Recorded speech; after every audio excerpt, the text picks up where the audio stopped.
Okay, now we're going to learn about Ethereum. So this is the second video of topic 4. This is the Ethereum Foundation symbol, looking like the cover of a Pink Floyd album.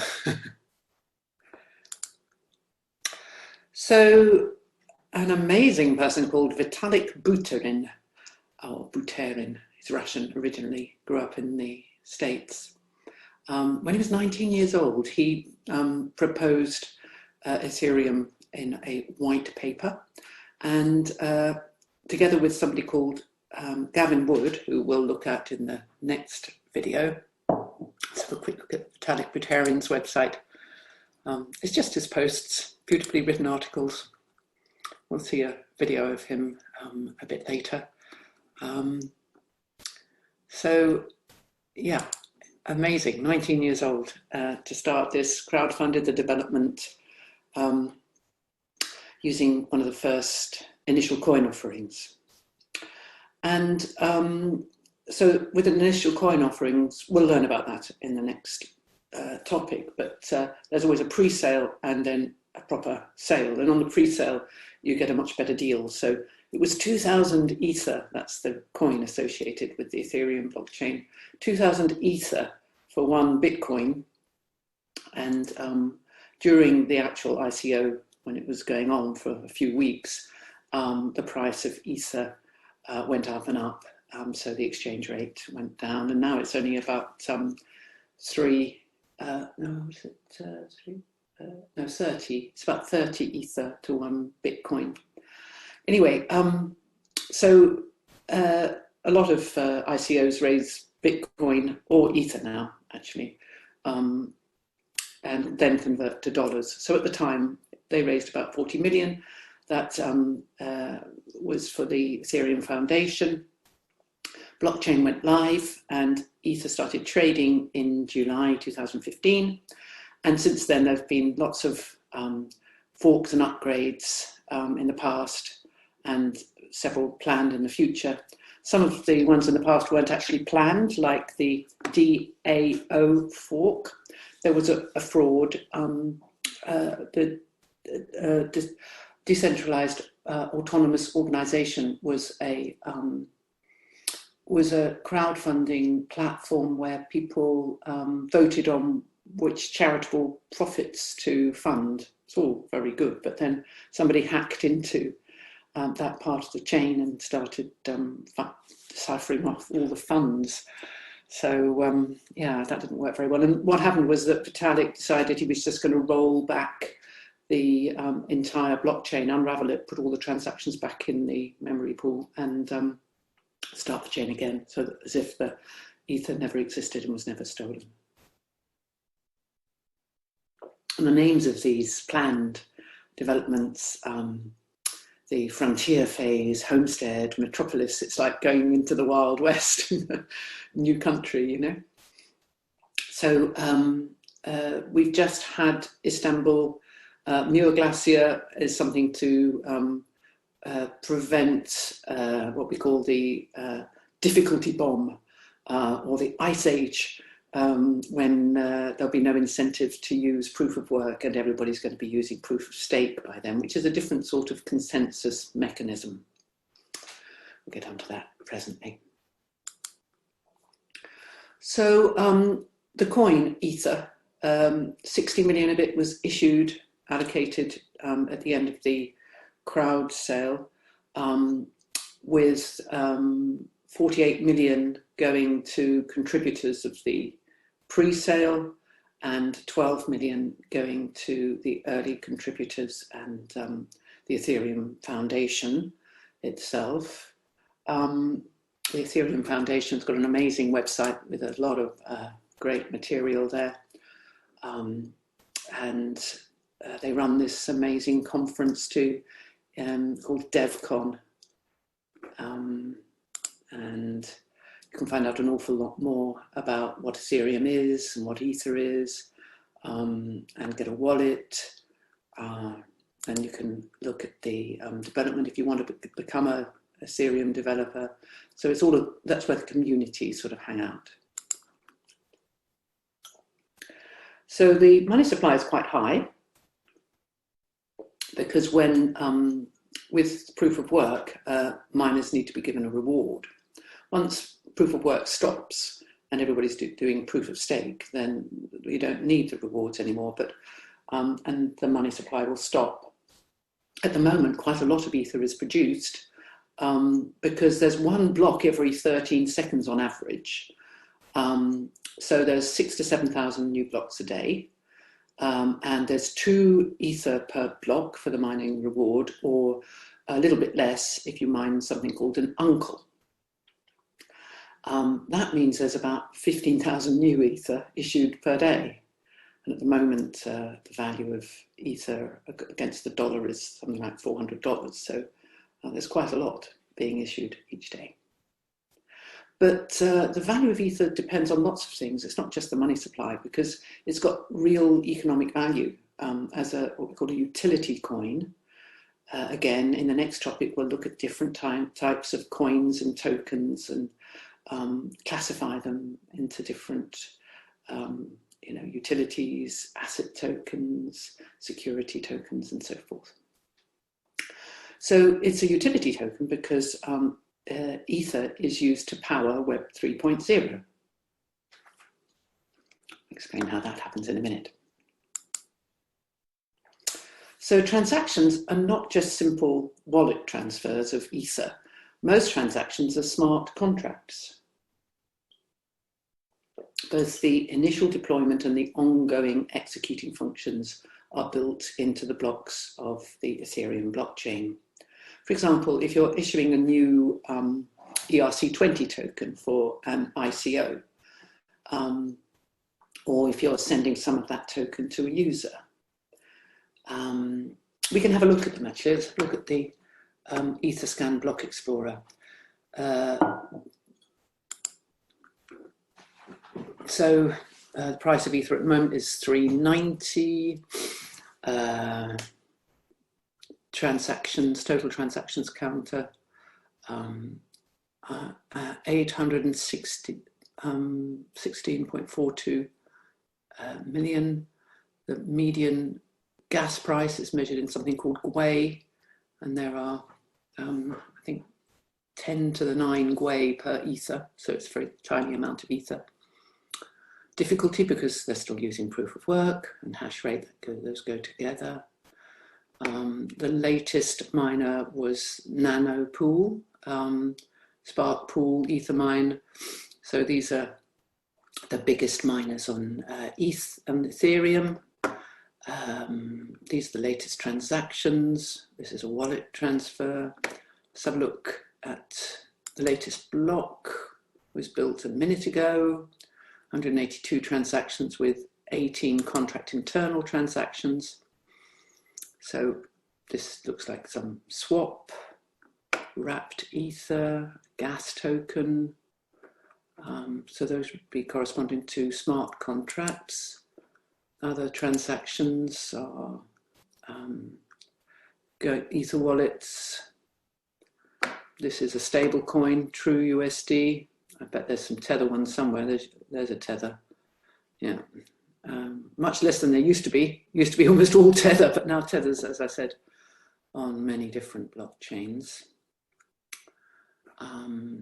We can have a look at a few charts and statistics, just as we did for the Bitcoin Block Explorer. So click on any of those and you can see, for example, the hash rate. This is very active here. It's climbing up again now.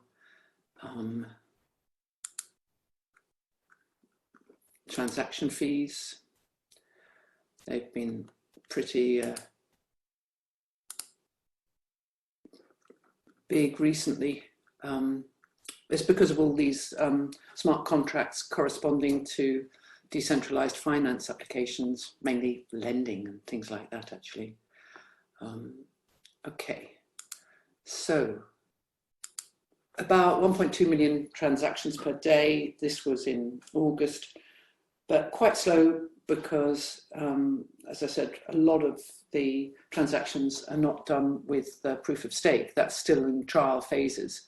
But hopefully this time next year, there'll be a lot more proof of stake consensus rather than proof of work. Okay, let's try and understand the network status. So it's quite a difficult dashboard to understand. Took me a while. Oh, let me just go back. I thought this was a link. Nope. I'm going to have to go out of this to look at the network status then. Let's see what it's doing.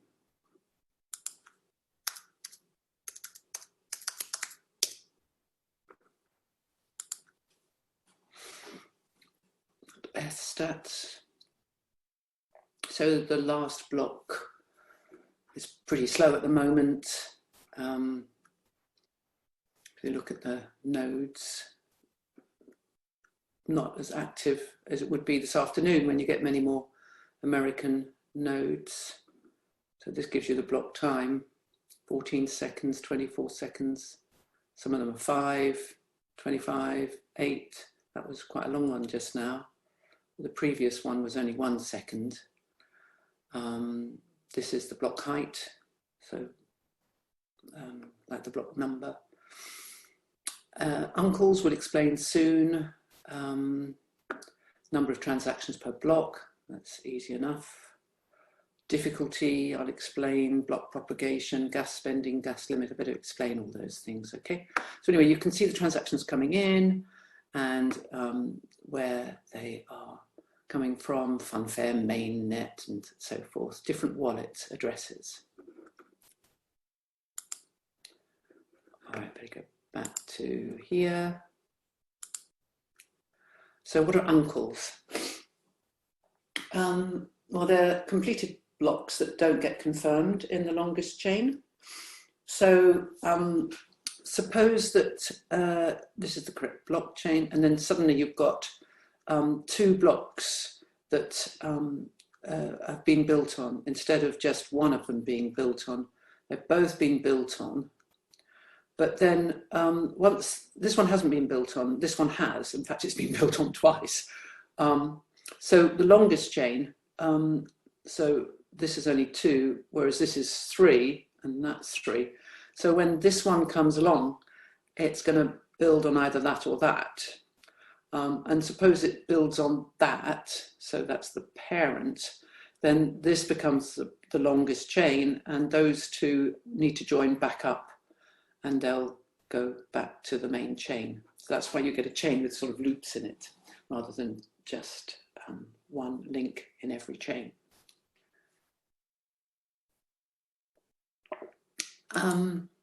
Gas spending. Gas is like the wage that's paid to miners. And gas prices are denoted in gwei, which are worth a very small amount of ether. So different transactions have different prices. So 21,000 gwei is how much it costs for a simple wallet transfer. To measure the price of a smart contract, well, a smart contract is computer code. So it's a set of sequential operations. The amount of gas depends on how complex the code is. Computer operations have a fixed gas amount, but the price varies quite a lot. Here's a plot from the Etherscan website, where you can see the price of gwei shot up to the price of gas shot up to 700 gwei. This was in June. It was because the network was completely congested with too many smart contracts, people trying to launch these peer-to-peer lending things on using stable coins. Okay, now the gas price has risen, so it's around 100 gwei or more. And what about the gas amount? That's fixed, as I said. And the fee the miner gets is the gas price times the gas amount. And so you have to add up all the operations your smart contract uses. So, for example, to calculate a hash is 30 gas. Division of two numbers is 5 gas. Addition of two numbers is 3 gas. Each do loop is 1 gas. All the gas amounts are in this yellow paper that was written by Gavin Wood, who used to be part of the Ethereum Foundation, but then he split from Vitalik. I think they're two big personalities, and now Gavin has his own blockchain, Polkadot. Okay. Gas limit is there because suppose you've got a smart contract that has an infinite do loop. Well, it may only cost 1 gas per do loop, but if it's infinite, it's going to cost an infinite amount of gas. Or it could just be a deliberate, malicious bit of smart contract that's there to try to clog up the network. So the limit is a protection of the network itself. And also, if I've made a simple mistake, I don't want to have to pay a lot of gwei for a contract that doesn't work. So usually the gas limit is higher than it needs to be, because if it's too low, the miner might be building the transactions and he's going to complete that until the gas goes up to the limit, and then he's going to stop. And maybe it didn't complete, and so the transaction would be marked as failed. And then have to be redone. But the miner keeps the fees because they did the work. Difficulty. So as I said, while Ethereum still uses the proof of work consensus, they need to set a difficulty, and this is the average number of hashes to find the nonce, slightly different to the Bitcoin difficulty. It's actually quite a very complex formula, so I'm not going to go through it.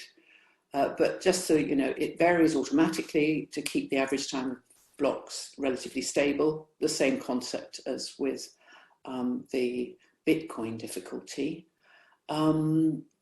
And it's also designed to increase exponentially over time. And that's what I mentioned before about the Ice Age and the difficulty bomb. That refers to a time when no node has the incentive to mine for Ether. I think this is a Hackanoon article about it. Oh no, this is an Investopedia article, also a very good source of information, like CoinDesk. So the purpose of the Ice Age is to remove the incentive for proof of work because it becomes impossibly difficult and it costs too much in terms of electricity. And so at the moment, we've got people that are volunteering to be proof of stake validators. It's growing all the time, very quickly, actually. So we hope that in time, the proof of stake, which is, we'll see in a minute, much more environmentally friendly, will be the way that blocks are made. And then miners are not needed. They're not called miners. They don't get a reward. There's no more Ether being created. So backpropagation is the time it takes to broadcast a completed block all the way around the world. So it depends on the latency, and that in turn depends on the activity and the connectivity of the master nodes. Currently, about 30% of new blocks are forged within a quarter of a second. Almost 99% of the blocks reach all the nodes within 2 seconds, so it's pretty quick. Now, moving on to the Ethereum virtual machine. This is the part of Ethereum that handles smart contracts. And there are test nets that you can use to check out your smart contract. So this is the testnet explorer. It's much smaller than the actual net. It's free, doesn't cost anything, and people just volunteer to be miners in it. So there were 296 on the testnet. There's much more being tested out, these smart contracts.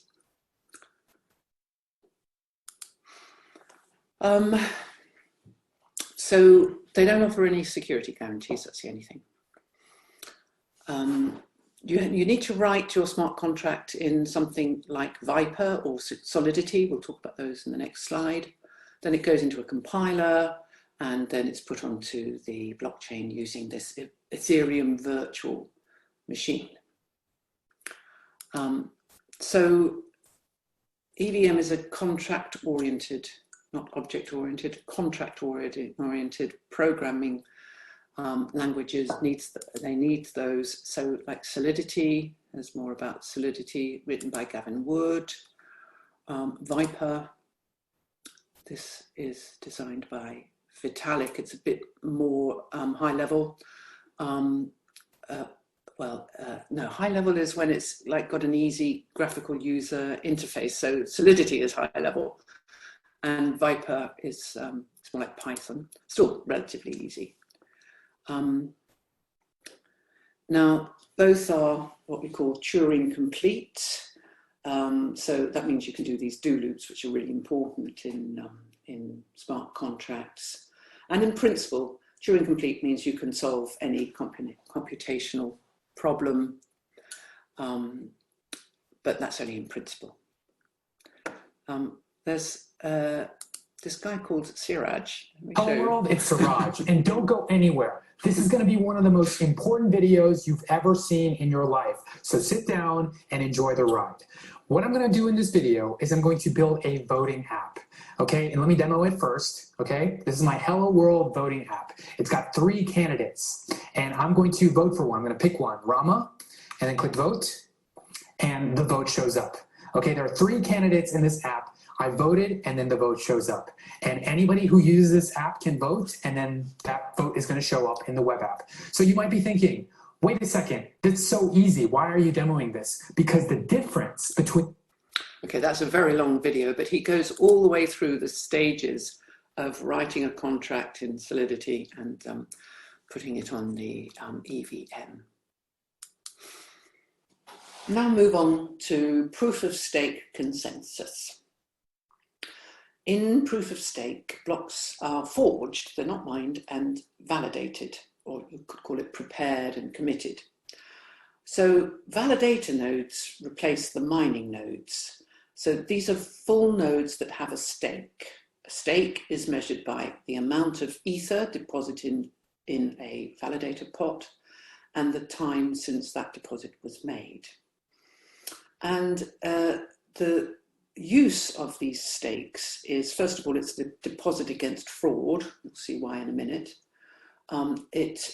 It skews the random validator selection so that you've got more chance of being selected if you've got a high stake.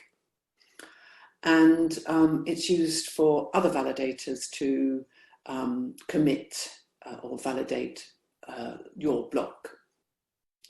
That's how they say this block is okay, by putting stake on it.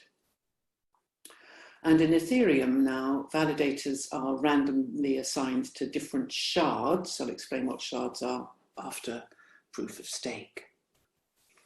So a little bit more information. The creator of the new block is chosen in a deterministic way.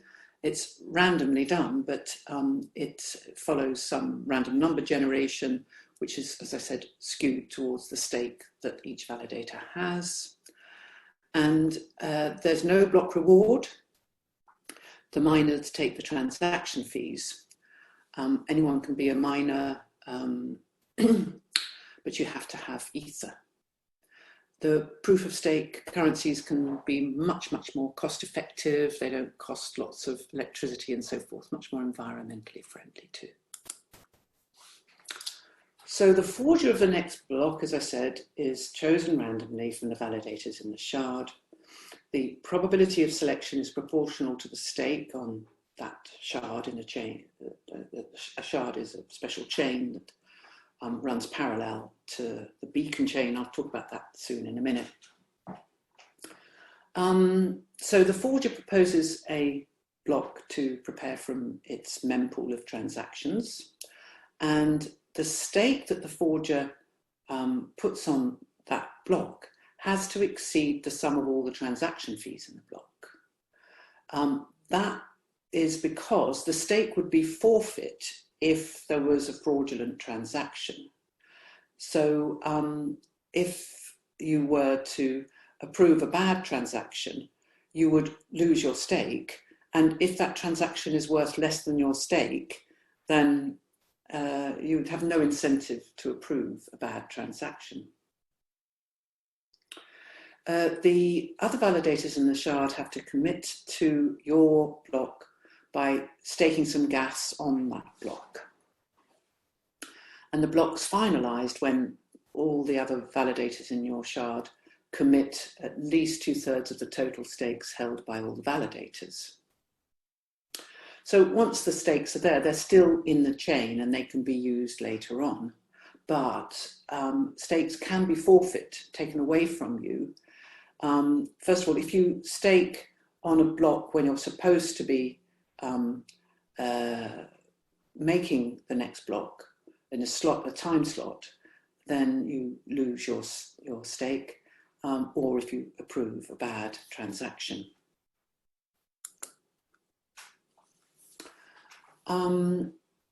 So proof of work versus proof of stake have various advantages and disadvantages, but most of the advantages really are on the proof of stake side. It's easily scalable, there's no expensive mining equipment, it doesn't use a lot of electricity consumption, there's no need for pools that now could have a 51% attack because they get so large. No actual need for this really strong community of good people to always cooperate. You don't have to trust so many people as well. And it's very robust because of the sharding that Ethereum plan, which prevents these DDoS, distributed denial of service attacks. So a shard chain is a subset of all the full nodes, which operates like a team, and it only keeps part of the blockchain. Every shard processes transactions that are just specific to that part of the chain, and it allows transactions to be processed in parallel instead of sequentially. So that is how the scalability problem is overcome. And these are parallel blockchains that sit within Ethereum 2.0, or S2 for short. This is ongoing at the moment. Hopefully by the end of this year or next, Ethereum 2.0 will be officially launched.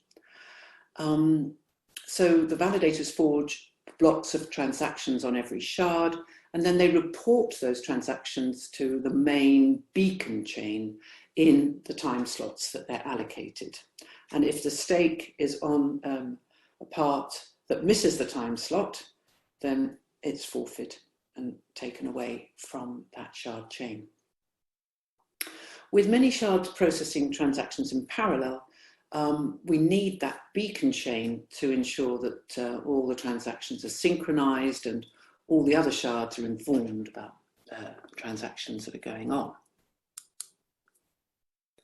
So the beacon chain is the main chain, and Ethereum 2 plans 64 shard chains, all doing similar things, but this distributes the network so that if there was a DDoS attack, the beacon chain is just the synchronization and information chain, and the storage of transactions would only be on one of the 64 shards, so the network wouldn't collapse in that case.